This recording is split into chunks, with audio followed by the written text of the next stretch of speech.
Welcome back to Out Loud, the Selective Mutism podcast. I'm Chelsea. And I'm Ann, Chelsea's mother. And today we have a special guest, Dr. Alicia Goodman. She's a licensed psychologist and certified school psychologist. She's also the founder and owner of Simply Psychology, LLC in Phoenix, Arizona. She works with children who have anxiety disorders, and she specializes in selective mutism. She has experience working with children ages 3 to 17 with selective mutism in both school and clinical settings. She's also completed the training, Selective Mutism Training Institute in Washington, D.C., and she's also done numerous hours of self-study on selective mutism. So parent training and school involvement are super important components in her treatment, and she also conducts psychoeducational evaluations and psychological evaluations for the diagnosis and treatment of selective mutism, Tourette syndrome, OCD, ADHD, twice exceptional learners, gifted students, and learning disorders. She's the founder of Mental Health Practitioners Group of Arizona and the mother of 2 who are both gifted in very different ways. I'm reading this exactly from her website, which is simplypsychservices.com. It also says you like to travel and exercise outdoors. You enjoy the theater and camping. Well, welcome, Alicia, and thank you for coming on.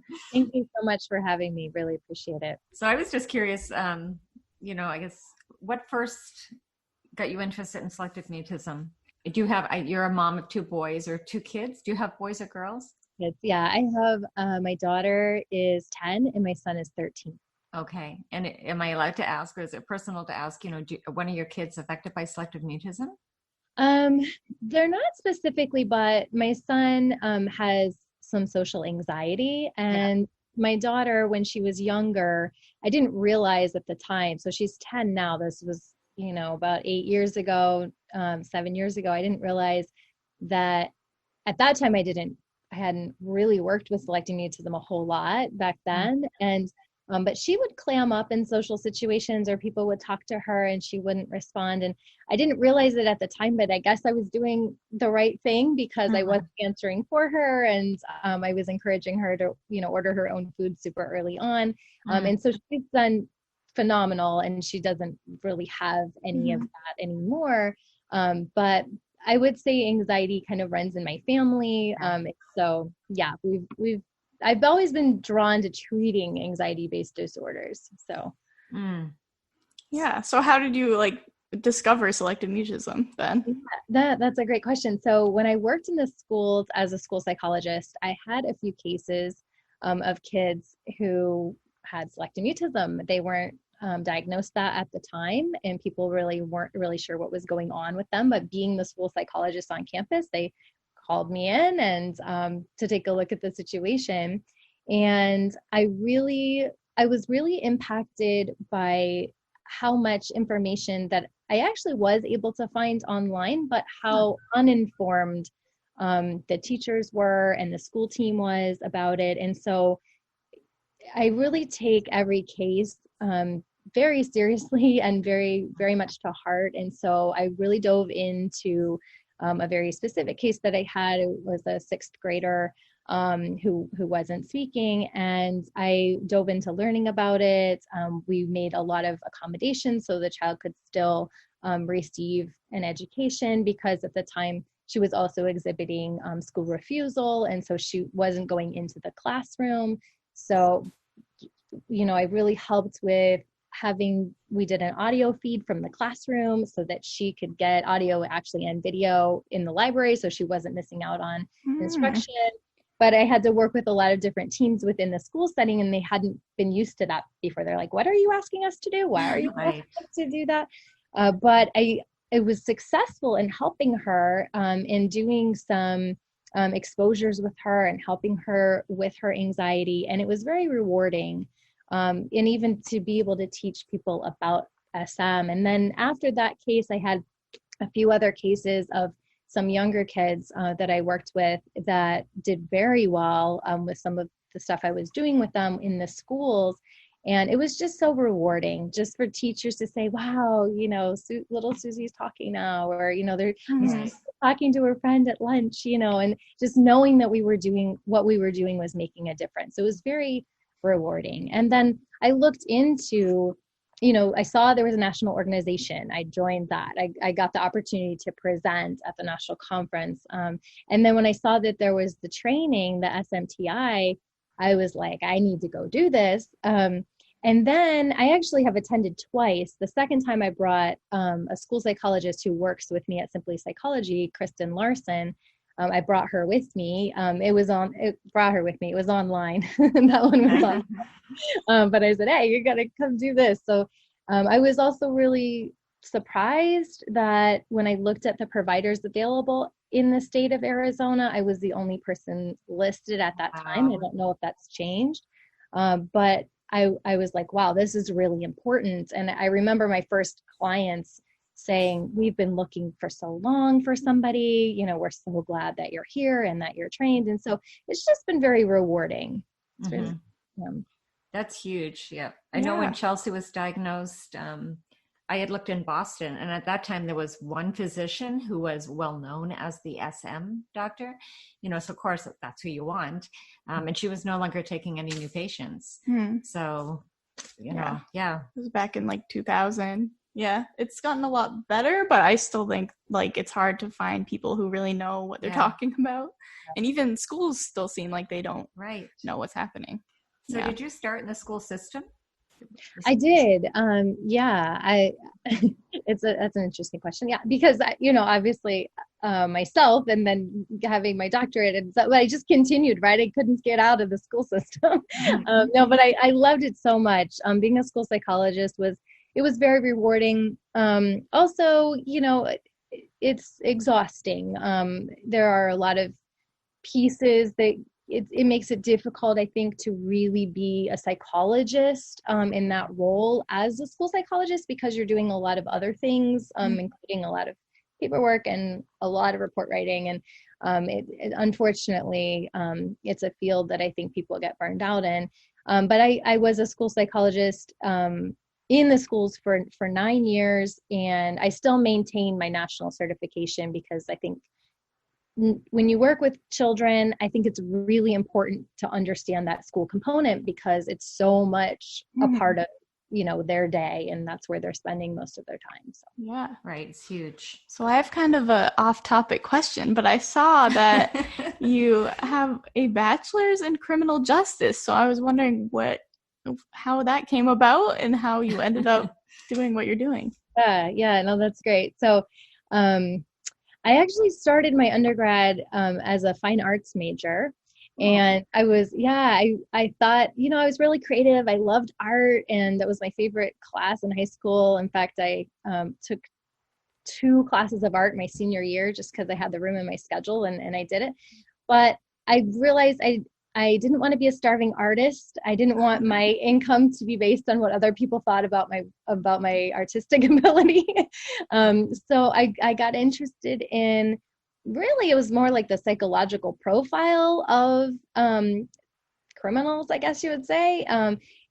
But what I found myself drawn to, even in the criminal justice system and in working my way through my bachelor's degree, was helping children. And so after I graduated, I went to work for a residential treatment facility for juveniles who had been adjudicated. So it was like their last stop kind of before being locked away. And I worked with kids as young as 7 in that facility all the way up to 17. And I knew from a very young age that I loved children. I was babysitting at 12. I mean, I was a kid myself, but I just loved that. And so I was drawn to that, in the criminal justice system. And I saw other people working there that were psychologists who were working there. And I thought, that's interesting. And I also found myself, I worked the 3 to 11 shift. So I was helping the kids because they would go to school there. I was helping them with homework.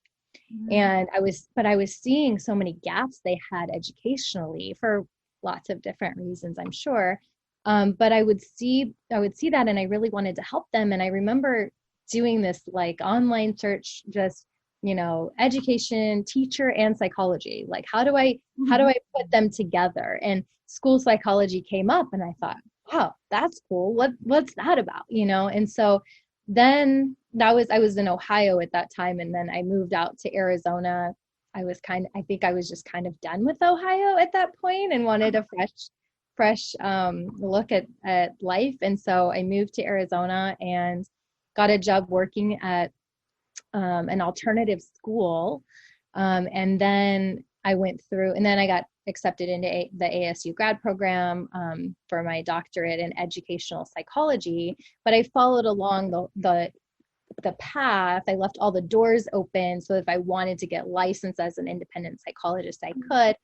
And even though at the time I thought, oh, I won't do that, I'll just stay in the schools, I'm really glad that I left that opportunity for myself. And then, after working, I was probably my last 2 years of working in the schools when I had gotten licensed, but I did some work, some consultation work, and then some testing work for a group practice before I was licensed, just with some supervision, and then able to open my own practice. What is your favorite age group that you enjoy working with? Is it the younger ones or the teens? Oh, that's tricky. That's really tricky. Different challenges, right? I love them all for different reasons. Because I feel like when I work with the younger ones, there's so much education that I'm giving parents.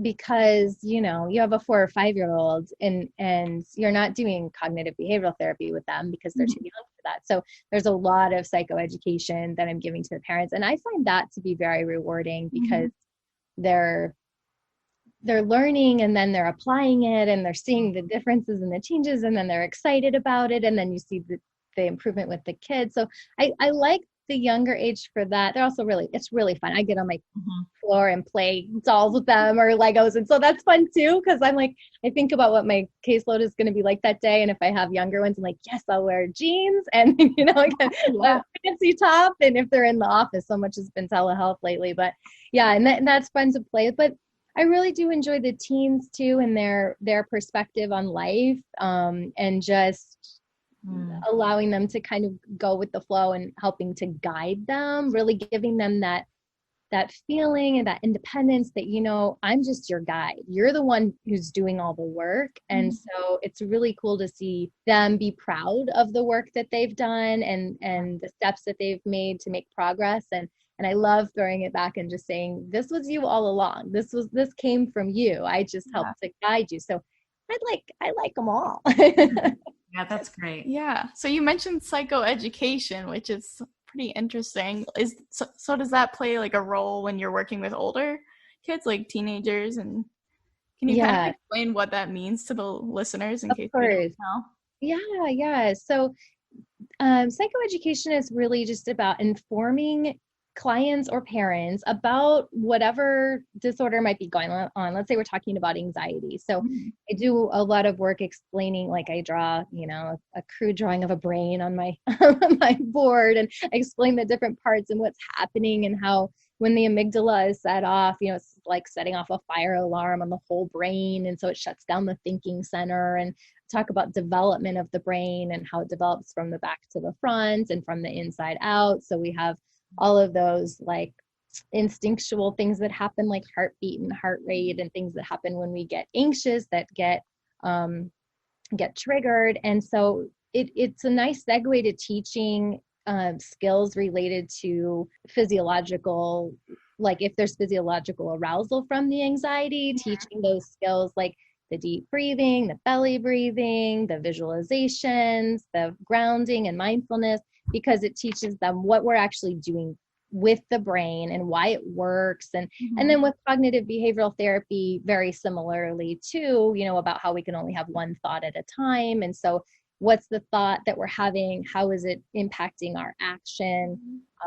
How is that action, serving us in regards to a consequence? Is it something that we like to be happening or something we'd like to change? And then this idea, right, that you're going back and changing the thought, and it's not the behavior that you're changing. It really starts with the thought, and that, and so it's teaching the clients, if they're old enough, and I do it developmentally appropriately as well. I'll start about age 8 to start teaching about the brain, and we'll do drawings and paintings and things like that for the younger ones. But for the older ones and adults, it's just teaching them about what's happening in the brain and why it's happening. And, anxiety is important. And I talk about that, we have to have anxiety to keep us safe. If we didn't have anxiety, we wouldn't have been to this appointment on time. It keeps us going.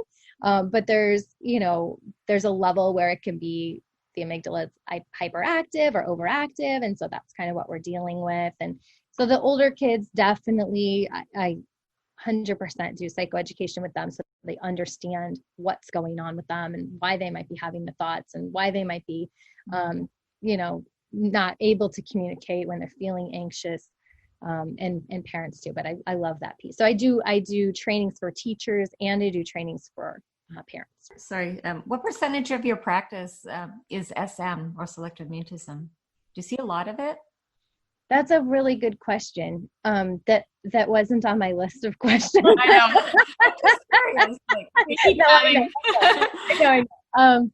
Gosh, I would say close to half. Maybe. Wow. Really? Wow. But maybe not. Maybe closer to a third. But yeah. But it's a little.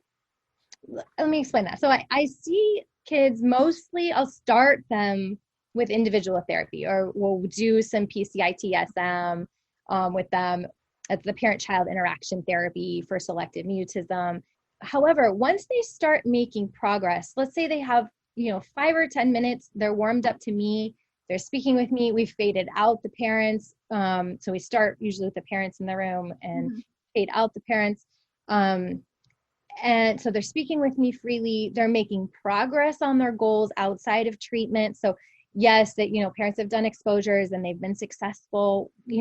I like to move them to my social skills group pretty quickly. So I have, right now I have 3 social skills groups that are what I say full. And it's great. It's great. And it goes really well. So I would say, of those kids, the majority of them are kids that came to me with SM, that went through some individual therapy. We did some parent education, psychoeducation stuff, PCIT-SM stuff, and they made progress. And I said, look, let's get them into social skills because this is the next step for them. They can come see me and talk to me all day, but I need them practicing these social skills with other peers their age, And so if I count, I have kind of a cluster of those kids, right, that I see for social skills. And then, but for individual therapy right now, I would say maybe more like a quarter or a fifth for individual, but then I just move them pretty quickly. So they're still kind of on my caseload, but I think that's impressive. Yeah. Like, in my mind, I'm still thinking it's, the rare child here and there out there. But when there's so little like professionals that are like actually have experience with it, I feel like you probably get a lot more clients. Yeah. Well, and I think not having a lot of other clinicians in the state, I get people from Tucson that come up. I get people from, the outskirts of the state as well. And so they're, coming sometimes a couple hours. That's great, though. I remember when Chelsea was young, so I forget, somebody had recommended a social skills group. And I had finally tracked down somebody who was offering one. And I think for a year, I was on their list because every time they planned a group, there weren't enough kids to have the group. So they would just cancel. Yeah. That's super. Yeah, that's a struggle, I think. I've been trying to get together a high school group for a while. And I have a few that are interested, but I run into the same thing. I have run in the same thing with the high schoolers, and I think partly it's because I was able to get my groups together because of the individual, therapy they were seeking, and parents were very much on board of, once they're doing well and they're making gains, hey, the social skills group is an option, and they're like, wow, that's great, and so they were very much on board that way. I think with the high schoolers, I get less individual clients that come to me for therapy that are older for varied reasons. I think for varied reasons. But the ones that I have had come, I'm like, I want to get a group together for you guys because it's so different. High school's so different. Do you find that everyone with selective mutism can benefit from social skills group, or are there sometimes like cases where they are, I don't know, like developmentally up to par with social skills? Okay, so that's a really good question, and I think I'll take that maybe in two parts. I think that, and if I forget the other part, please remind me to address it. But because I'm hearing two questions. One is, can anybody benefit from social skills group? What if they already have skills that are kind of up to par? And so for that one, I would say that most of the kids I've treated, if not all of them, have struggled in some way with social skills. And when I talk about social skills, I'm meaning like the ability to join a group, the ability to keep a conversation going, knowing what to say next. If somebody asks you a question like, do you like dogs? And the answer is no, and you say no, that's the end of the conversation. You have to learn, and part of that is probably the anxiety, right? But also it's maybe not knowing what to say. And so in those groups where I have my middle school group, we're working a lot on this is, okay, you said no. Okay, make a comment about it or say something that you think you might have in common and then ask a question. So we talk a lot about a tennis match. You're, throwing the ball back to them and they're catching it, you're answering the question, you're commenting, questioning back. And so we practice a lot with that conversational turn taking. I can't say I have anyone in my group that hasn't benefited from having some of those skills. Now, as far as I think we have a little bit of the other way in that not everybody can benefit from it if, like, for example, and that's why I'm kind of careful about who I recommend to those groups, is because if they're not warming up to me within the first 5 to 10 minutes and they're not making progress on their goals outside of therapy, so they're not speaking to anybody else, could they come to, I know one of the questions you had asked before was, could they come to group and still benefit from it?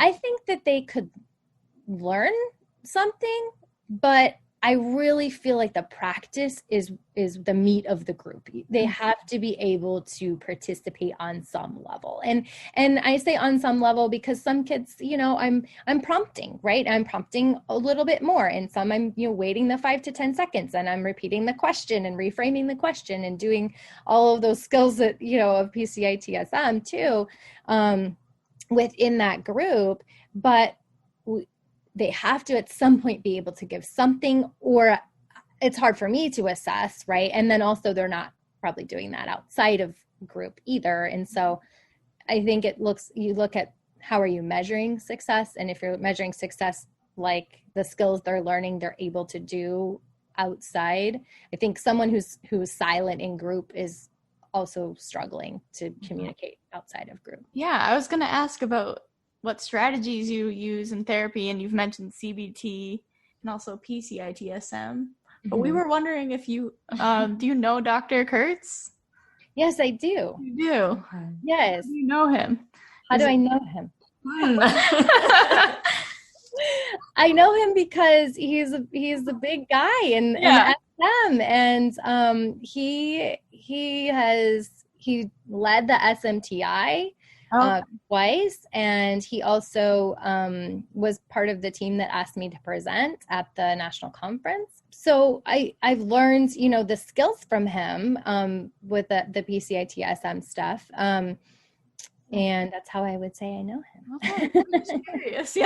Yeah, but I've been through. I'm on the SMA listserv, and I do a lot of communication with other SM specialists and understanding, how are they running intensive groups. And I've had conversation with Dr. Kurtz about that too, and about helping to get that going. So to make sure, it's full of integrity, because I like to. Yeah. That's great. That's cool. We're just Yeah. curious. So I guess, what do these social skills groups look like? Like, what is your curriculum like? Yeah, that's a really good question. So honestly, each semester is really different. I do it by semester. So we're in the middle of our fall, actually smack dab in the middle of our fall semester right now. I use a guidebook of teaching social skills to children that was put out by Dr. Lawrence Shapiro. But I'm also using strategies that are related to developing emotional literacy and some social skills cue cards, things that they're looking at. With the older ones, it's more wordy, like talk about nonverbal communication and space, like how much space did you give somebody, not to stand too close, not to stand too far away, and really using even Dr. Elisa Shipon-Blum's stuff with the communication bridge. So nonverbal communication, working our way through those things. Even though these kids in the groups are verbal, I think it's important that they recognize that their nonverbal facial expressions and how they're looking at people and their way their body is turned is communicating something to other people. So we do some work about, we do greetings. We do, for the younger ones, there's a lot of show and tell. We do some scavenger hunt stuff, where I have very purposefully, each group, we make it a little bit more challenging, where at the beginning I was picking, the color, go find something blue, go find something fuzzy, and they bring it back and they're sharing it, right? It's all telehealth right now. So that's why I had to adapt to that. So we were doing some different things in the office, but that I'm talking about our telehealth sessions because that's how they are right now. And then I started, okay, so-and-so, pick a friend that you want to go find, a color, and you choose the color, or ask so-and-so what color they want to choose. So now, right, they're engaging with each other. It's not just me and them, but now they're saying the person's name, and they're making a decision to call out a color, or they're taking input from somebody else to say, well, let's ask, Susie what color she wants to pick. And so it's about communicating. It's about speaking to each other, to their peers. Those are kind of for the younger ones. I do nonverbal communication skills we do like charades. We'll do a silent Simon Says. We'll do, for the older kids, I still like to keep it fun, but we do things like, we'll do like a Hangman Game in the beginning, and I just screen share it. And so everybody has to go through and pick a letter. So they're using their voice to pick a letter. And then we do a social bingo where I'm splitting them up into some breakout groups. I'm having them find out something new about somebody else, but they have these cards that are like, I guess you would call them like, the bingo cards, but they have things on them like favorites cards, like what, favorite food, favorite movie, favorite, so they can start a conversation about about a topic that might be of interest to both of them. I do some videos to show what a conversation is. What does it look like? We break it down for those older ones, comment, question, repeat. And even the younger kids, we start talking about that. So when they do their show and tell, there are, 4 questions that they know kind of by heart now, because we do it every time. These are the types of questions you can ask to the person who's sharing. And then it's answering those questions. And then, okay, ask another question about the same thing. So just breaking it down by level. I assess the group skills like individually, but look at them as a group pretty early on. And then I'm really kind of allowing the group to dictate what we're going to do next in regards to what do I see that's missing? Like, and the groups are small enough that if I see one person is struggling with a specific skill, then I can make that, we can do that next time and have everybody practice it, because it's, I can do that because it's not a group of 20. Yeah.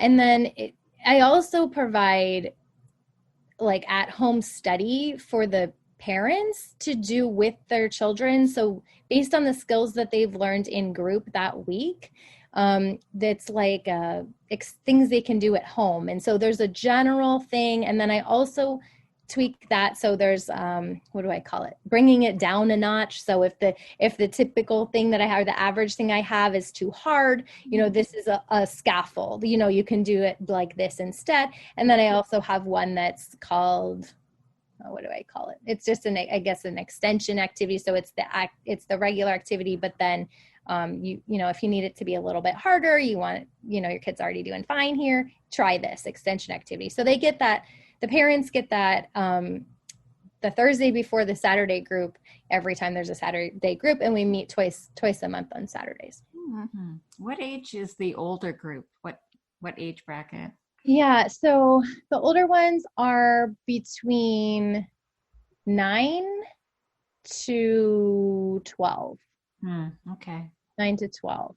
And then I have two younger groups that I split by skill level. The one younger group are newer to group, and so we're working on more basics. And then the other group, even though similar age, it's their second or third round through session. So they're already have some of those skills. So that one I just kind of ramped up a little bit, but those are 4 to 6. Do you find, I'm just curious, with the teen or the older group, preteen or older group, are those kids newly diagnosed, or would they have been, kind of struggling since they were like, 5 or 6? Or? Well, also an interesting question. I think the kids that are newly diagnosed that are older were struggling when they were younger, but as far as a new diagnosis to them, yeah, I mean, I would say that several of them had come to me first for individual therapy, or the parents were seeking me out because of my specialty in SM. And I worked them through that same process. So we did some individual work and then felt they were ready for social skills groups. But yeah, I would say within the last 2 years.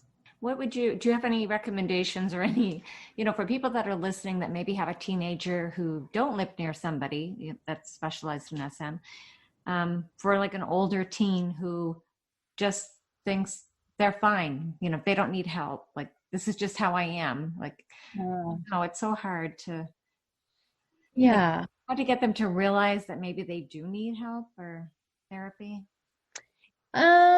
So I would probably address that similarly to the way that I would address any teen that is kind of maybe resistant to therapy, which would be using some motivational interviewing techniques. Then you can do that with writing, but I would say even if they don't have a specialist in their area, having a good therapist that can take suggestions or learn a little bit about, or even specializes in anxiety, because they should understand social anxiety at least, and being able to work with them to see if there's anything that can be common ground between what the child wants out of, for example, a while back I was working with someone who really wanted to go to a brick and mortar school, and they weren't speaking, and that was a motivation factor for them to say, and we were able to use that to say, okay, well, this is something you really, really want. These are some goals that we need you to work on, but I think you have to get some sort of buy-in at some point. Otherwise it's not going to be useful. Yeah. I never had like a social skills kind of. I tried.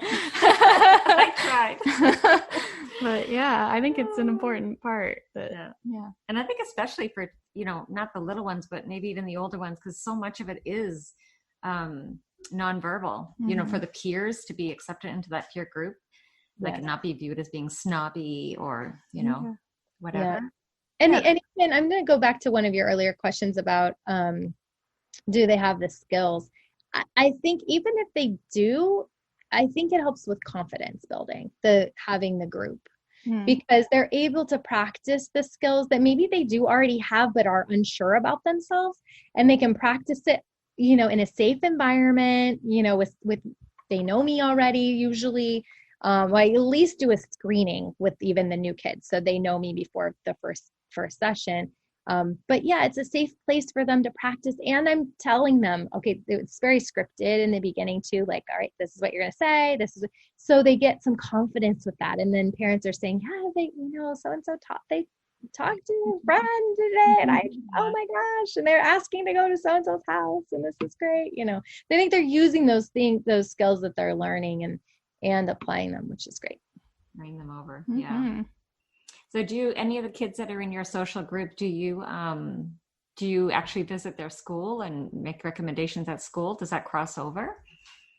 It can. I do some consultations with school psychologists of the kids that I'm working with. If they're the parents, I usually help guide the parents through that process if they need it or want it to whatever level they need or want.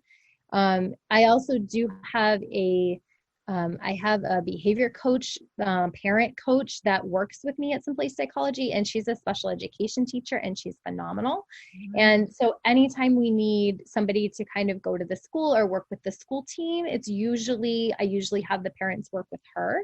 But I have talked with, I have a couple consultations coming up next week. So talking with, school psychologists to help them understand. And I find that there's a lot of, just misunderstanding, just uninformed. I get asked to fill out medical certification forms and, they're trying to classify them as, other health impairment, which really this is an anxiety-based disorder. So it's really an emotional disability. And so that's one of the questions you had for me was, what kind of obstacles do you face with that? And so I have to educate them, this is an anxiety-based condition. And so it's not medical from the sense of how typically ADHD is considered, a medical condition. They want a physician to sign off on it. Mm-hmm. So I find that interesting. So it's just about kind of educating. Yeah. So I'm kind of interested in that. So on the form, for to get a 504 or an IEP or whatever. So here, a lot of the only checkoff or checkbox that I know of for ADHD, everyone checks other to get it to go through. Yeah. So for ADHD, it typically is under other health impairment or OHI. So there are 13 different categories under special education law that a child can qualify for special education. Now you're talking about a 504. So that's a little different because that's a general education plan. But the kids can be successful, kids with SM can be successful on a 504 or an IEP. And I think it depends on a lot of factors, including severity, and how much they really need somebody at the school to be working with them. Because one of the main differentiations between a 504 and IEP is that an IEP requires that specialized instruction piece, whereas a 504 is just the accommodation piece.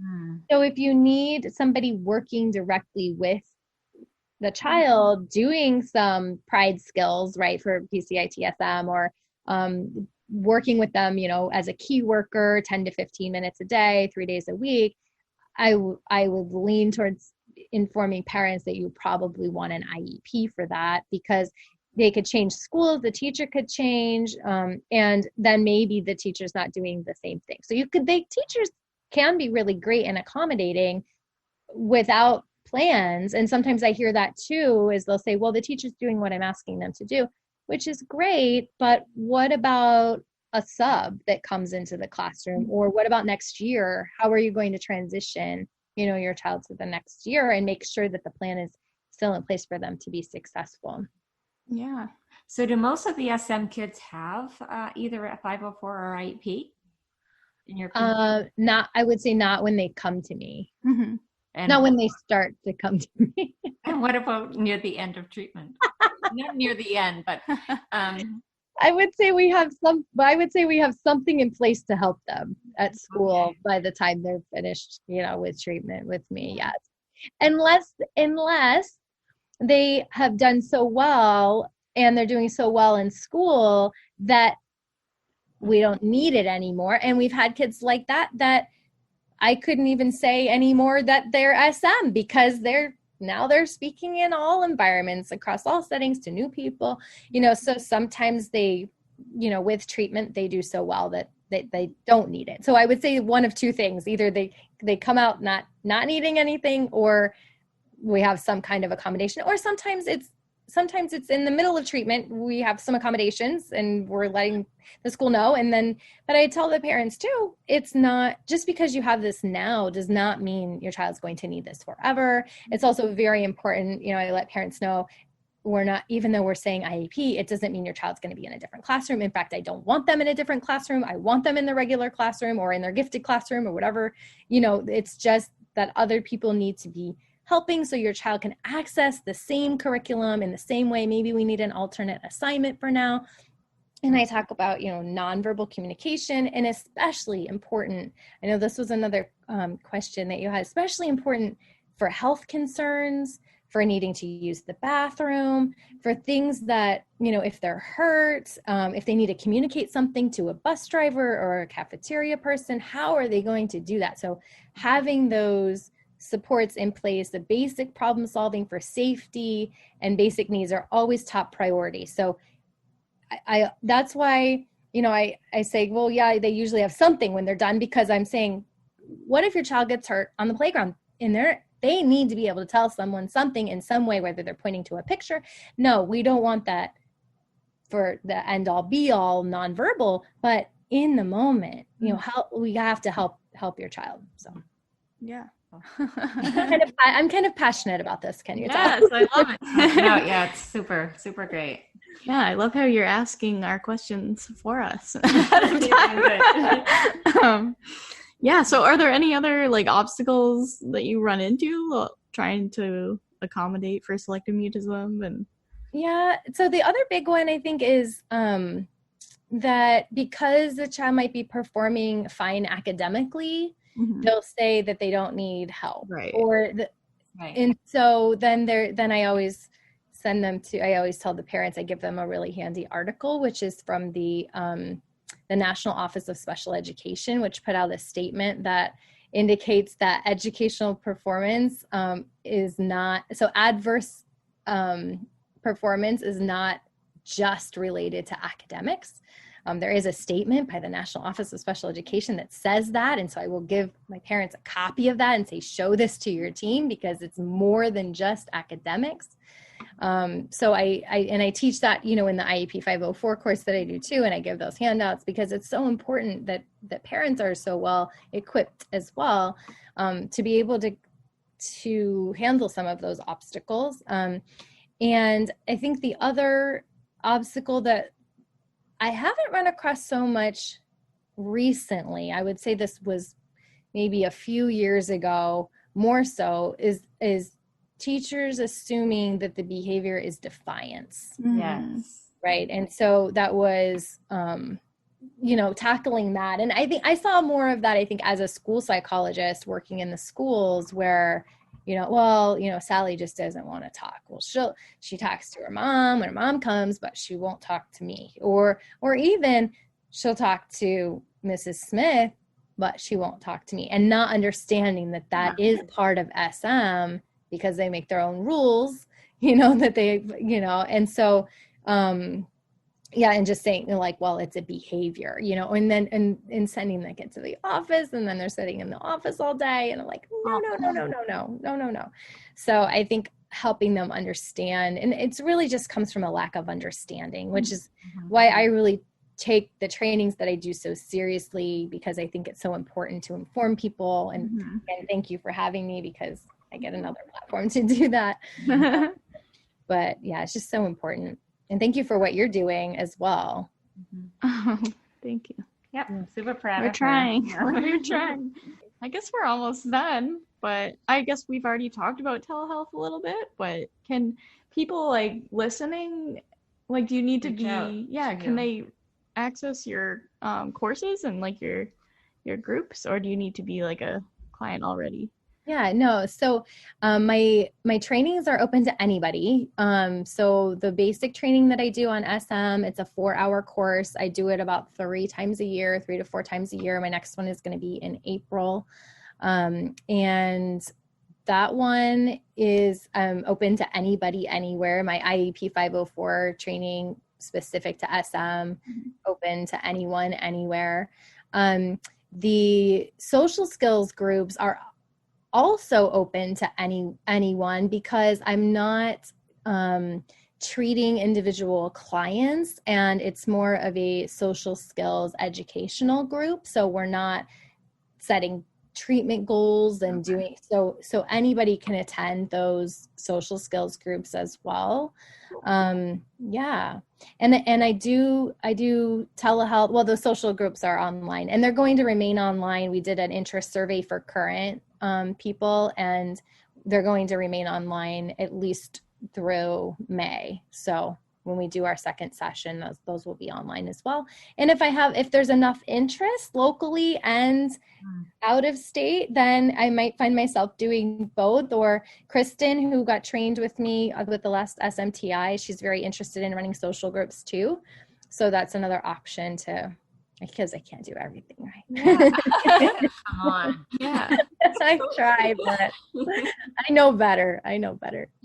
So those are all simplypsychservices.com, and I can share the link too. Yeah. There's also a PsyPact. I'm not sure if you're familiar with that. It's a fairly new, it's between jurisdictions, so it allows licensed psychologists to work across state lines. Currently, there are 13 states that are part of PsyPact and another 14 that have pending legislation to allow that.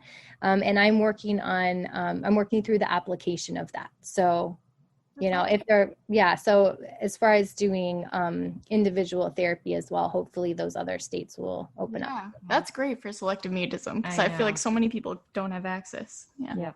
Was that a result, do you think, mainly of the pandemic, or has that just been something ongoing in the works? It's been something ongoing in the works for several years.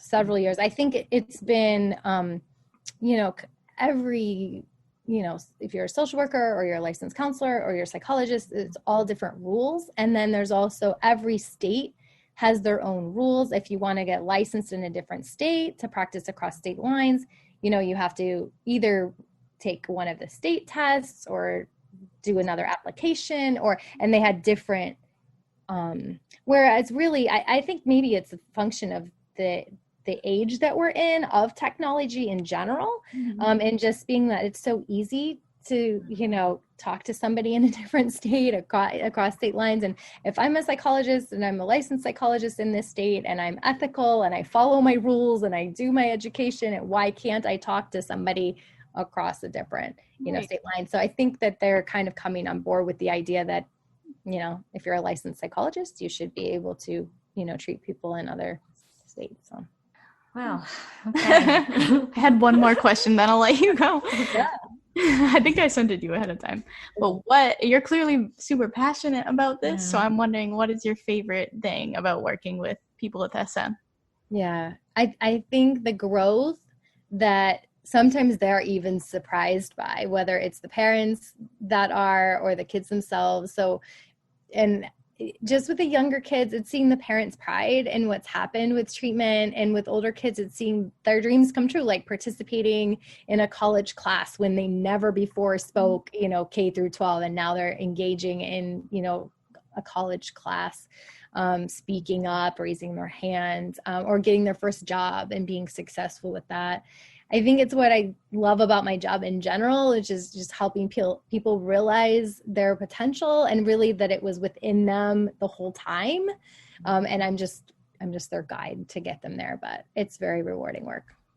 That's amazing. Awesome. Yeah. Thank you so much for coming on. I feel like it's really helpful. It's so, I don't know.